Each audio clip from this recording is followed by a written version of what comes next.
Greetings smartwatch fans! Ito meron tayong i-compare na dalawang popular na fitness tracker. Ang Huawei Band 10 at ang Xiaomi Smart Band 10. Sa dalawang ito, ano nga ba yung mas prefer natin na fitness tracker? Ano nga bang design ang mas okay? When it comes to sports tracking, ano nga ba yung pagkakaiba?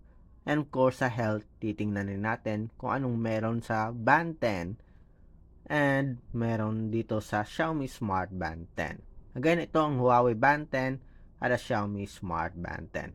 So, sasabihin ko sa inyo kung ano nga ba yung gusto ko dito and kung ano rin ba yung gusto ko sa Xiaomi Smart Band 10. Ano nga ba yung mga features?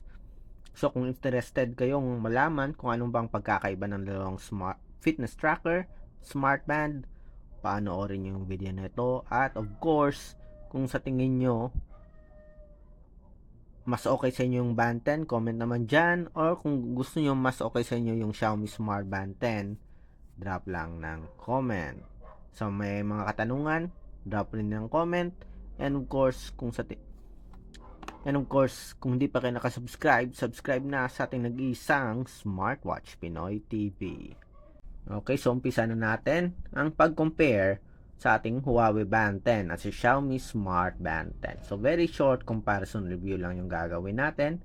And sasabihin ko kung ano nga ba yung nagustuhan ko sa band na Xiaomi Smart Band 10 and of course sa Huawei Band 10. So ito yung design ng Huawei Band 10 natin, rectangular body frame na merong physical button. Para sa akin, very useful yung physical button na ito kasi mas madaling bumalik sa home screen compared sa Xiaomi Smart Band 10 na kailangan mo pang mag-swipe ng ilang beses just to go back sa home screen. Sa size naman, medyo makapal yung sa ating Xiaomi Smart Band 10 compared sa Huawei Band 10. Pero both wearable ay lightweight naman. At merong flexible silicone strap. So, pogo pin pareho, USB Type A. Then, full waterproof up to 5 ATM. Okay, sporty ang dating. The same din with sa Xiaomi Smart Band 10. Pero pagdating sa watch faces, mas maraming options ang Huawei Band 10. And ito yung gusto ko sa screen display. Ito, nakikita nyo, may heart rate dito. Pag tinap ko to, yun. May access sa heart rate. Ganun din dito. Ito yung wala sa ating Xiaomi Smart Band 10. Parehong may support sa emoji at quick reply. Kaya lang, working lang sa Android smartphone. Mas okay din yung UI ng ating Huawei Band 10 compared sa ating Xiaomi Smart Band 10. Para sa akin, yung ayaw ko lang sa Huawei Band 10, pag suot mo and na-expose siya sa sun ng matagal, automatic nagto-turn off to. Okay, nagsha-shutdown. Parang nagko-overheat. Yung sa Xiaomi Smart Band 10 natin, hindi natin experience yan. Okay, yan ang problema sa Huawei Band 10. So, kung nagbabay kayo and naka-expose to sa sun at masyado nang mainit, automatically nag-go-off to. Okay, nawawala yung pag-record nyo yung ng activities nyo. Okay.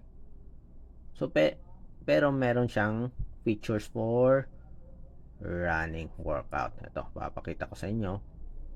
Outdoor run. Yan.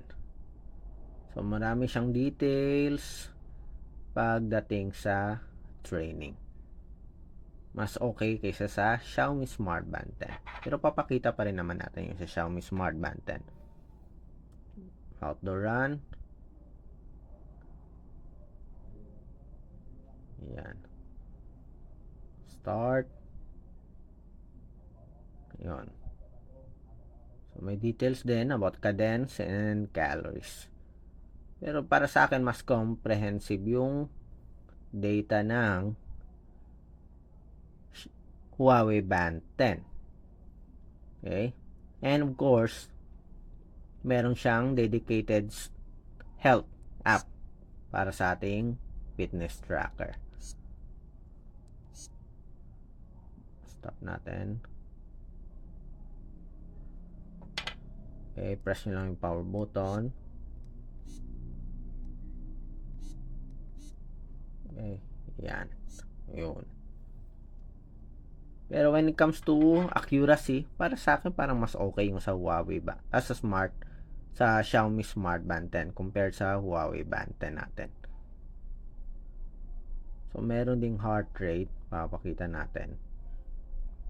Tingnan natin ano yung mas magandang UI. So, meron tayong heart rate. Last 7 days. Ito, limited lang yung information. Yung sa Huawei Band 10, maraming data yung nakalagay. Di mo na kailangang pumunta sa support app to check. Meron na kagad dito sa fitness tracker. Pero for accuracy, parang mas okay sa akin yung Xiaomi Smart Band 10. May breathing guide din, may sleep notification or sleep monitoring. Titingnan natin, i-record natin yung sleep. Check natin kung may improvement sa Xiaomi Smart Band 10. Previously kasi nang chinek natin yung Huawei Band 10, very okay. Very good yung sleep monitoring. May flashlight, weather report, timer, may calendar din. Pareho lang. Almost the same lang yung offered na features dito. May breathing guide, may vitality, may blood oxygen. Ito yung okay dito. Emotional well-being. So, parang ano rin. Parang ito rin, parang vitality. Pero, mas improve, mas detailed. So, monitor yung stress, emotions, at iba pa. Okay, check nyo lang yung purpose ng emotional well-being sa Huawei website. Okay. So, pareho lang when it comes to notifications. Parehong maraming supported na application. May support din sa SMS notification at call notification. Sa settings, mas marami yung option sa Xiaomi Smart Band 10 compared sa Huawei Band 10. Yung nagkakatalo lang naman pagdating sa display ay yung sa Huawei Band 10. Marami siyang watch faces and of course meron siyang option to personalize the screen. Okay, so tingnan natin, papakita ko. So, for example, ito, yan, check nyo lang yung settings and pwede nyong palitan to. Yan. Ito naman, change. Yun. Then tap nyo lang. Ito lang. Yan. Okay. So yun yung gusto ko dito sa Huawei Band 10 na wala dito sa ating Xiaomi Smart Band 10. Nung chinek natin yung sa Xiaomi Smart Band 10 sa watch faces, very limited and okay lang naman yung mga watch faces. But premium dito sa ating Huawei Band 10. Mas gusto ko yung list ng watch faces. Again, ito yung pagkakaiba ng menus at features natin. Activity records, running course, training. Ito, meron din dito, pulse wave arrhythmia analysis. Wala dito sa ating Huawei Band 10 or sa Xiaomi Smart Band 10. May sleep monitoring, may stress. Ito pala yung sa stress. Ito yung equivalent ng emotional well-being, hindi yung vitality. Parang pinagsamang vitality at stress monitoring. Alarm. Meron ding stopwatch tayo dito. Yun nga lang, walang compass sa ating Huawei Band 10. So, kung mahilig kayo sa outdoor, ito, compass na to is very useful sa mga mahilig sa outdoor activities.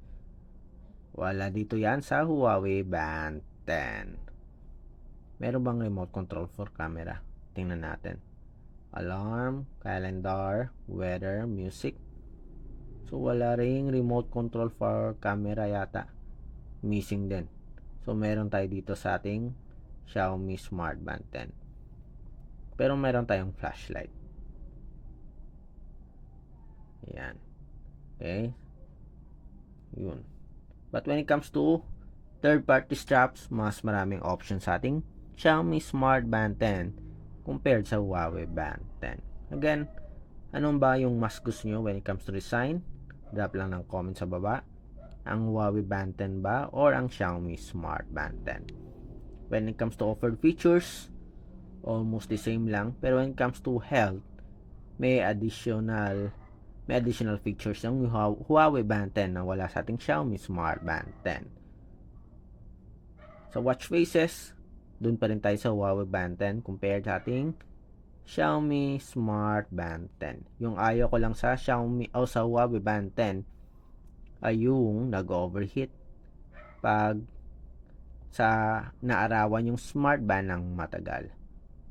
Sa Smart Band 10, di natin experience yan and napakatagal din ng battery life compared sa ating Huawei Band 10. Okay, so that's it sa ating short comparison review ng Huawei Band 10 compared natin sa Xiaomi Smart Band 10. So kung may mga comment, drop lang sa baba, and of course subscribe, and ano nga ba yung mas okay sa inyo.